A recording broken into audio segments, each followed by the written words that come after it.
Drugs বেপাৰীৰ ৰূপত এগৰাকী আশাকৰ্মীৰ দৰে এটা পবিত্ৰ বৃত্তিত জড়িত হৈ মানৱ জীৱনৰ প্ৰতি ভাবুকি কঢ়িয়াই অনা মাৰাত্মক ড্ৰাগছ সৰবৰাহ কৰা আশাকৰ্মীক তীব্ৰ গৰিহণা যুৱ ছাত্ৰ পৰিষদৰ। মহিলাগৰাকীৰ পৰিয়ালক গাঁৱৰ পৰা উঠি যাবলৈ দাবী জনাইছে স্থানীয় ৰাইজ তথা যুৱ ছাত্ৰ পৰিষদে।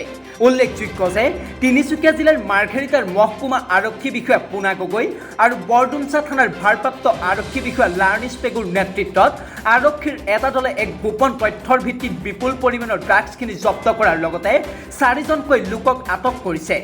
আজি নিশা আৰক্ষীৰ দলটোৱে পেঙেৰীৰ পেট্ৰল পাম্পৰ নিকটৱৰ্তী পেঙেৰী বৰডুমচা পথত এগৰাকী যুৱতীসহ 4জন লোক অহা ৰূপালীনগৰ AS23G 9756 নম্বৰৰ মাৰুতি এল্টখন আগভেটি ধৰে।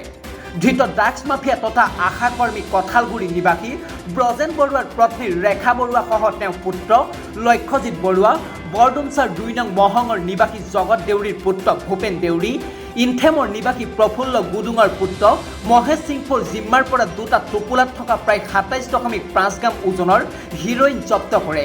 ড্ৰাগছখিনিৰ বজাৰ মূল্য প্ৰায় 8 লাখ টকা হ'ব বুলি জানিব পৰা গৈছে।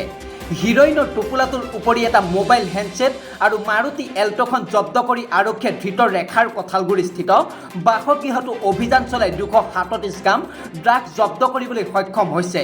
ইপিনে আৰক্ষীয়ে নগদ ধন জব্দ কৰিছে যদিও বৰ্তমানেও ধনৰ পৰিমাণ জানিব পৰা হোৱা নাই। লেডি ড্ৰাগছ মাফিয়া ৰেখাৰ বৰুৱাৰ পুত্ৰ লক্ষ্যজিৎ বৰুৱা মাৰ্ঘেৰিটা মহাবিদ্যালয়ৰ 4ৰ্থ বৰ্ষৰ ছাত্ৰ।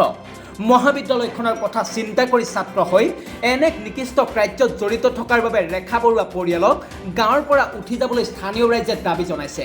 ৰেখা বোলা এগৰাকী আমাৰ কঁঠালগুৰি স্থানীয় ব্যক্তি, তেখেতে একদম ড্ৰাগছ সৰবকাৰী।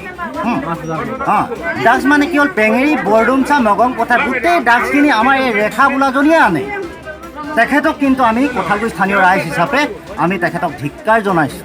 মাৰ্ঘেৰিটাৰ পৰা সোণাৰাম কলিতাৰ ৰিপৰ্ট, নিউজ টুডে এনি।